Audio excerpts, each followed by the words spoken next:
wb&sons are back with their first auction of the year on the 12th of February. Jeff and I headed north to bring you an exclusive preview of the cars in the sale.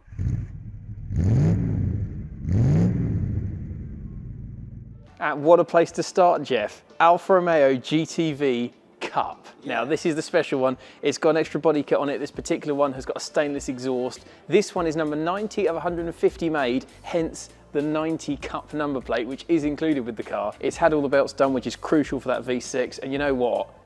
I'm in love. It's gorgeous. Yeah, I'm sold on the fact it has vented wings and a 3-litre V6 Busso engine in it. So. And an Alfa Romeo badge. Properly collectible. These are already going for double what a normal V6 GTV is going for. What a thing. But if you prefer your coupes a little bit more German, BMW, contemporary rival to the GTV, of course, E36.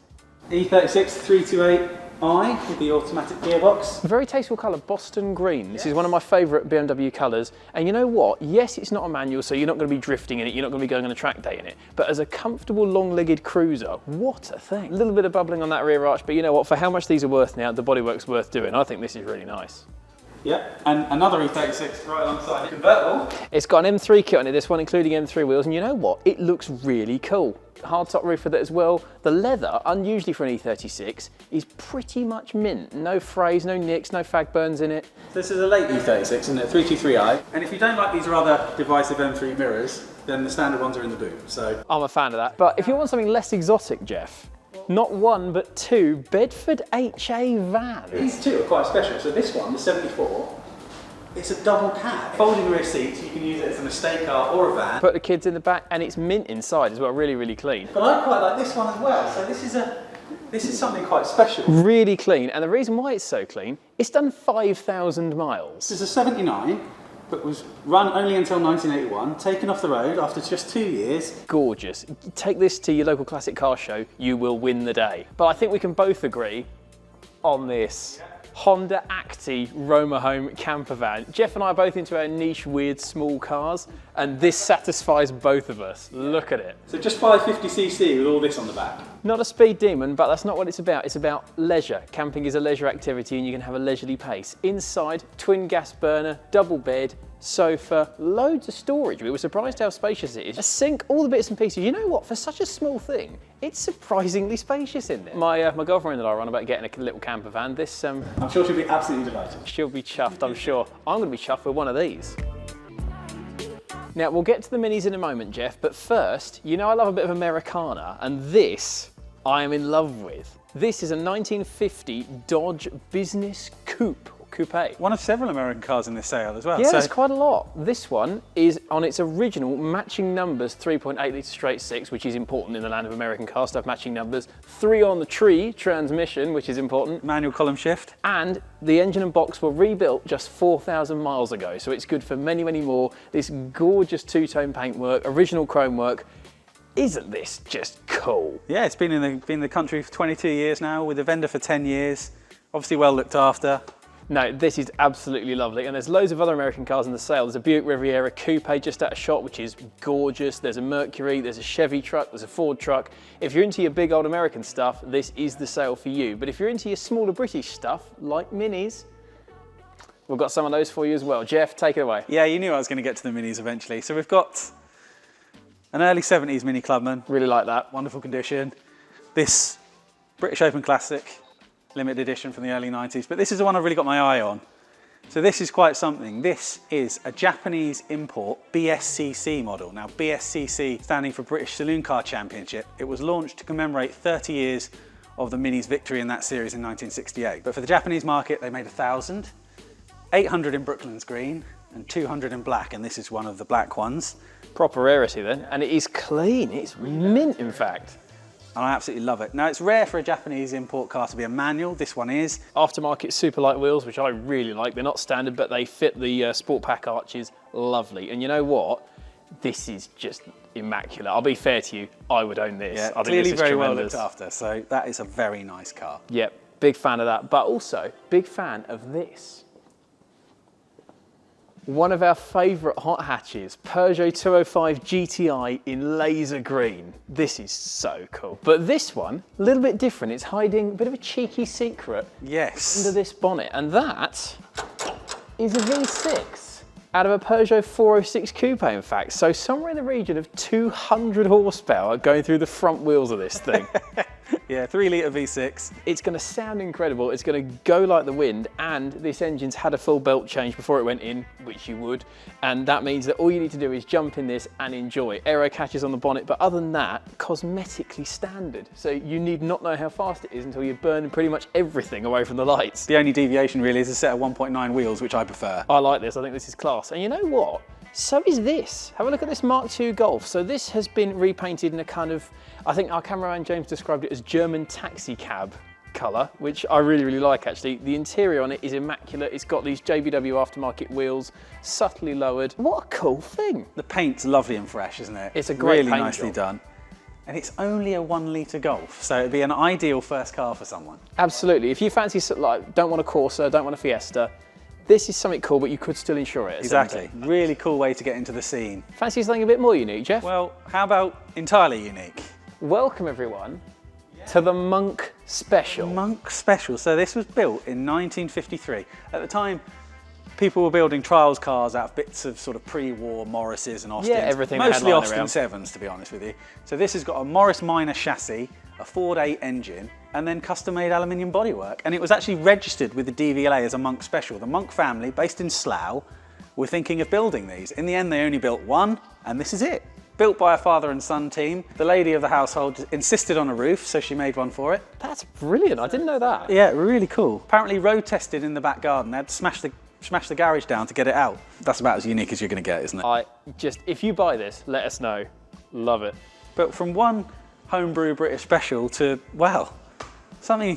It's certainly special. It's not an Allegro, it's the Allegro with a Rolls-Royce grille on it. The Vanden Plas. So this is a very late Vanden Plas. This has got the 1750E series motor in. Very straight. Very straight. Loads of history. Needs a bit of paint work. A little bit of paint, sort of blistered here and there, but crucially solid. There is no rust on this. The chrome work is honest. It's not perfect, but it's a good standard, I would say. It does need a good buff, few little bits of paint needed. But you know what? Find another one. They've just gone completely extinct, and this is a charming little thing. Yeah, plus it's got picnic tables in the back. Actually, our Bentley Turbo R doesn't have picnic tables in the back.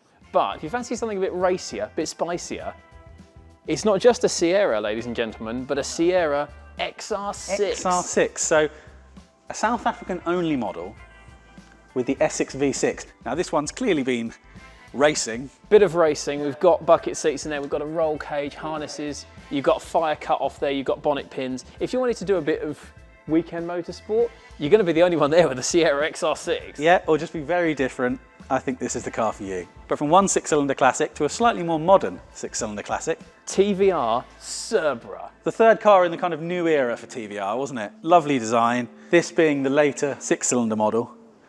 Just love the interior in these. I love the gauges on the steering column. Wild, isn't it? Yeah, it's fantastic. But of course, you do still see Chimeras around occasionally, but Cerberas all but extinct. And of course, the Cerbera was the first to use TVR's own engines. Yeah, very true. So that's something a bit special. This one's only done 33,000 miles. It's had a lot of money spent on it. It's clearly in fantastic condition, so that's definitely one to keep an eye on, I think. Yeah, you're not going to see another one of these anytime soon. But you're also not going to see any more of these. What about this, Jeff? A Lincoln Town Car lowrider. Yeah, this is certainly different. Absolutely different. It's got a glitter blue paint job. It's on full hydraulics, so it can go right down on the floor and it can do the full bouncy 90s music video thing. It's even got little details like the little bucket of KFC there as the kind of hood ornament. Hilarious, isn't it? This was always going to get a mention. I think it's an acquired taste. You're certainly going to turn heads, aren't you? You're definitely going to tell you. It's turned my head. I love it. But if you want a big comfy saloon, maybe a little bit more European, a little bit more Subtle? discreet and subtle, what about that? W123 Mercedes, Jeff. You know how much I love Now, these. I do know how much you love a W123, and this petrol green example with the beige leather interior, it's really nice, isn't it? 280E as well. Top of the range petrol. Here's a little bit of trivia for you, Jeff. These bumpers are the coupe bumpers, but you've got the coupe bumpers on the 280 saloon. This has done 135,000 miles, but because it's a W123, it looks like it's brand new. It's minty fresh. You know, it's in really good condition, and of course you know that this is going to carry on going and going and going. Forever. I might have to stick a bid in. But then again, a couple more options over here. Yes, yes, Mr. Fiat, we know.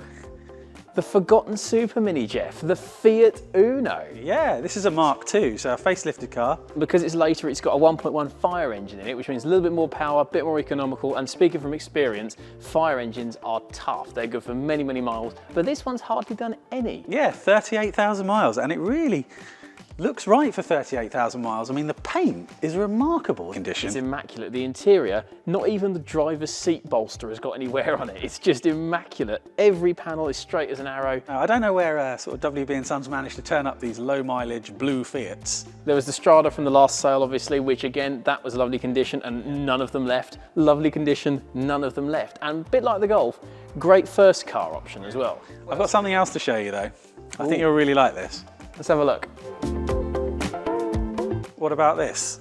I love it. Volvo 940 Turbo. 2.3 turbo, a rare manual car, and it's done 103,000 miles, but apart from the odd little mark, You'd never know. remarkable condition. And unmodified. It's not been lowered, it's not got stupid wheels on it, it's not had the boost turned up. This is as Volvo intended, and what a lovely thing. Big fan. But if you fancy something perhaps more modest, but upmarket in secret, Mark III Cavalier. Yeah, how about this? So, this is a very early Mark III. Registered in January 89, the car came out in October 88. This is a CD model. Isn't quite top of the range, but for sort of company car kudos, CD on your wing there. You'd be the king of the car park. You would, and you've got headlamp, wipers. Decadent. 2-litre eye as well, so you've got some decent performance here. Interior trim on this is near perfect, I would say, and that glorious brown cassette holder in the centre console. I love it. It's a really good survivor car. Done 102,000 miles. I think it's great. There's a little bit of bubbling on this arch here, but a couple of £100 in some bodywork, that'll see it sorted, I reckon. Great condition, nice spec. I love it. Yeah, it's just indicative of the variety in this sale. I mean, you've got everything from 1920s Ford Model A's through Bentleys, Rolls. Americana, Jags, something for everyone. The sale takes place on the 12th of February. You can bid online, by proxy, telephone, or in hall.